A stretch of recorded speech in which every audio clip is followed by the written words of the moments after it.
teman-teman atas atensinya yang luar biasa pada hari ini. So, itu membuat host jadi lebih bersemangat lagi ya. Oke, nah hari ini merupakan episode pertama dari podcast of Hima AP periode 2023-2024. Nah, podcast of Hima AP sendiri itu merupakan salah satu agenda dari bidang 5 media dan propaganda Hima AP periode 2023-2024. Nah, podcast of Hima AP ini kita buat guna sebagai wadah bagi teman-teman semua untuk menyampaikan aspirasinya dan juga sebagai wadah untuk saling berkomunikasi dan juga menyampaikan informasi-informasi kepada para halayak gitu. Nah, untuk itu di samping saya sudah ada bintang tamu yang sangat-sangat luar biasa. Halo. Oke, sebelumnya mungkin bisa perkenalan dulu siapa gitu. Ya, perkenalkan nama saya Jori Bilolo selaku Ketua Umum Hima AP FIPNM periode 2023-2024. Hidup mahasiswa. Hidup. Wah, semangat banget ya. Jadi saya mau tanya dulu nih, gimana kabarnya hari ini? Ya, luar biasa karena saya semangat baik dari dukungan teman-teman pengurus, antusias untuk bekerja, untuk menjalankan tanggung jawabnya hari ini. Itu yang membuat saya semangat untuk menjalankan tugas dan tanggung jawab. Ya. Oke, jadi ketua hari ini kabarnya sangat baik ya, luar biasa. Nah, pada hari ini kita akan bahas mengenai seberapa penting sih organisasi itu. Jadi sebelum kita tahu seberapa penting organisasi ini, mungkin kita tanya dulu ya sama ketua. Sebenarnya menurut ketua nih, organisasi itu sebenarnya apa sih? Ya, organisasi ya. Menurut saya itu tempat menjadi wadah untuk menampung aspirasi, minat, bakat mahasiswa. Jadi baik dari talenta seni, olahraga itu kita tampung untuk kita salurkan bagaimana pengembangannya dari minat dan bakat itu. Oke, jadi seperti itu. Jadi organisasi itu sebagai wadah untuk menampung berbagai macam aspirasi, minat dan bakat. Iya, aspirasi dan minat dan bakat dari para mahasiswa-mahasiswa. So, kita kan tahu nih ketua, kalau sekarang itu organisasi udah mulai redup gitu. Kayak betul. Banyak sekali mahasiswa-mahasiswa yang mungkin tidak tertarik gitu pada untuk masuk organisasi. Nah, kalau seperti itu bagaimana sih tanggapan dari ketua?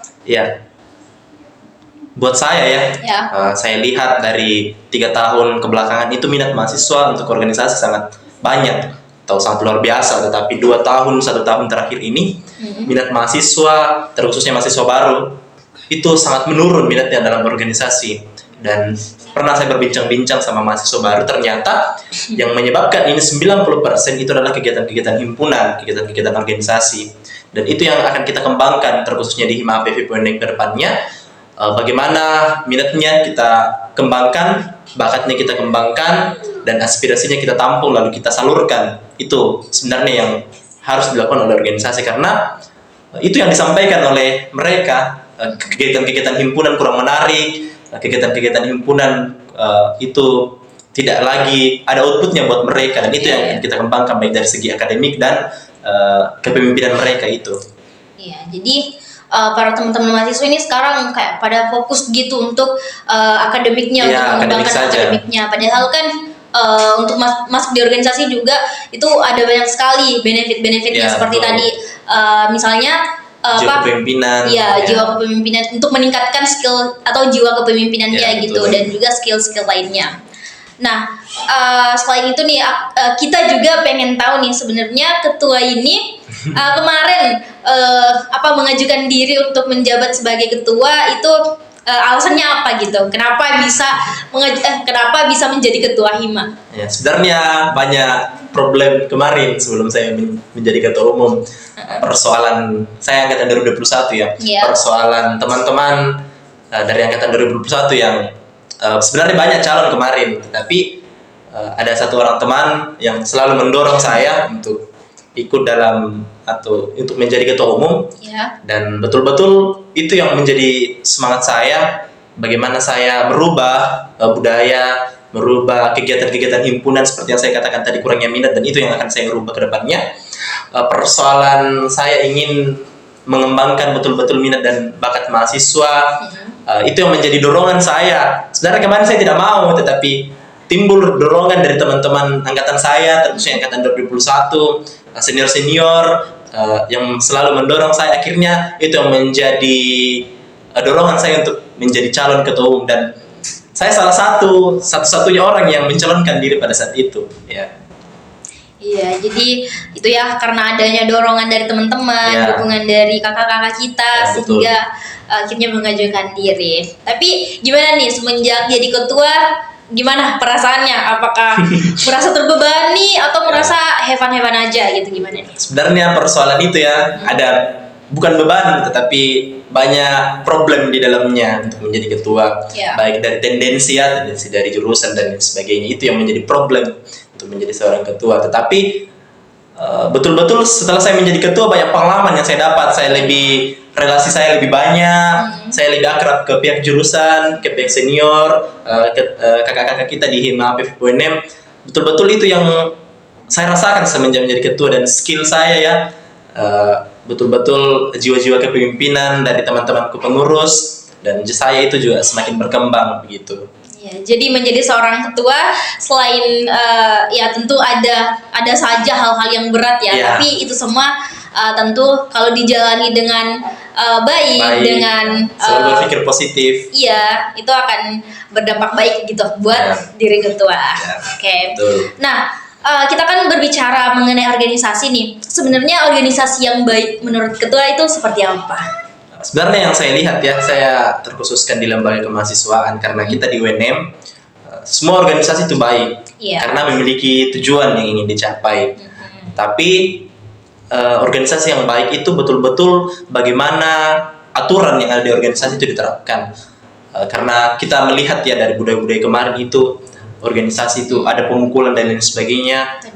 Untuk menjadi organisasi baik itu kita hilangkan budaya-budaya seperti itu, dan betul-betul sekarang ya saya lihat di seluruh kampus di Indonesia tidak ada lagi sistem seperti itu, dan mungkin itu terjadi di 10 tahun yang belakangan, dan betul-betul organisasi sekarang sudah sehat, sudah betul-betul menjadi wadah untuk teman-teman bagaimana saling menjalin kerjasama, solidaritas dalam sebuah organisasi, dan itu yang saya lihat di organisasi sekarang, dan saya kagum terhadap pengurus-pengurus lembaga mahasiswaan sekarang karena Khususnya di Hima APEK. Ya, Hima APEK, pengurus-pengurus Hima APEK UNM betul-betul itu yang dikembangkan, bukan lagi hal-hal seperti itu, dan ya saya kagum terhadap teman-teman saya pengurus. Ya, jadi organisasi yang baik itu adalah organisasi yang orang-orang di dalamnya saling bekerja sama Ya, gitu untuk ke hal yang lebih baik, Ya, betul. bukan ke arah yang Tidak jelek baik, gitu, yang ya. negatif. Ya, Seperti benar itu. banget.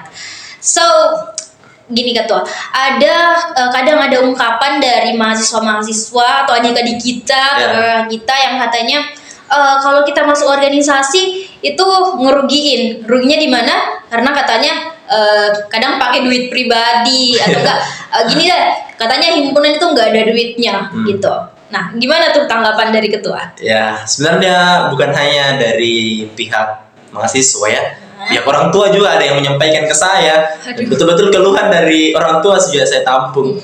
Persoalan uangnya biasanya di program-program kerja himpunan itu galdan apa lain sebagainya. Iya, benar. Tapi perlu teman-teman ketahui, tanpa teman-teman rasakan, outputnya juga teman-teman tidak rasakan. Jadi saran saya ya ke depannya buat teman-teman mahasiswa yang belum merasakan, ya mari rasakan dulu apa output yang didapat dari situ. Ya, saya pernah rasakan output yang kudapat dari situ, pencarian dana, galdan dan lain sebagainya, kerjasama, solidaritas dari teman-teman saya dari galdan itu betul-betul terjalin dari proses itu, dan sampai sekarang itu bertahan, dan proses untuk mencari terkhususnya keuangannya di himpunan sangat inovatif sekarang. Sudah baik itu galdan-galdan sudah mulai berkurang, inovatif baik dari segi proposal itu sekarang yang seharusnya dikembangkan. Tetapi galdan juga penting karena itu yang menghubungkan kerjasama sesama satu pihak dengan pihak yang lain, seperti itu.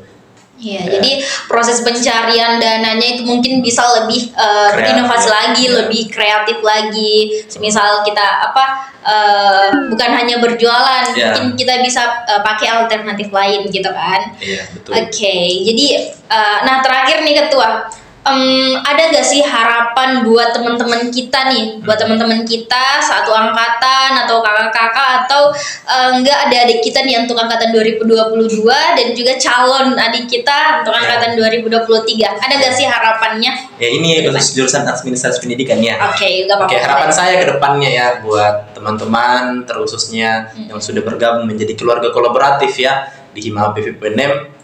Mari kita saling bekerja sama karena kita ini sebagai tolak ukur sebagai nakoda di himpunan. Jadi jangan jadikan pengurus ini sebagai nakoda saja, tapi teman-teman mahasiswa juga sebagai nakoda himpunan, karena tanpa adanya dukungan, tanpa adanya partisipasi dari teman-teman, tentunya kegiatan-kegiatan tidak akan berjalan. Dan pesan saya, harapan besar saya buat teman-teman angkatan 2022 dan adik-adik yang baru mau bergabung di Universitas Negeri Makassar, terkhususnya jurusan administrasi pendidikan untuk angkatan 2023. Saya ingin teman-teman dua angkatan ini solidkan dirinya, mari bangun relasi, mari aktif di himpunan, karena saya yakin dan percaya jika teman-teman aktif di himpunan, outputnya akan berdampak ke akademik. Jadi jangan hanya aktif di perkuliahan saja, mari aktif juga di organisasi, karena betul-betul kalau kita aktif di organisasi, kita akrab terhadap dosen, dan kalau emosional kita terbangun, ya akademik juga akan terbangun seperti itu.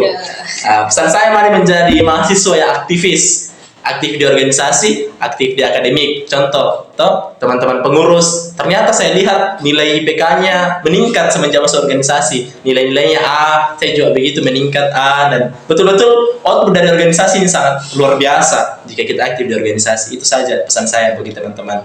Iya, jadi itu tadi mengenai seberapa penting sih masuk organisasi, dan tentunya sangat penting. Lagi-lagi ketua apa? Tagline-nya tadi? Mari berperan, jangan berperan. Iya, benar. Oke, sebelumnya saya ucapkan terima kasih ketua karena udah menyempatkan waktu untuk datang di podcast kita. So, jadi sekian podcast kita hari ini. Jangan lupa untuk like, comment, and subscribe, dan jangan lupa juga nyalain tombol notifikasinya agar tidak ketinggalan konten-konten lainnya. Saya Dwi selaku host di acara podcast hari ini. Berperan jangan berperan. Wassalamualaikum warahmatullahi wabarakatuh.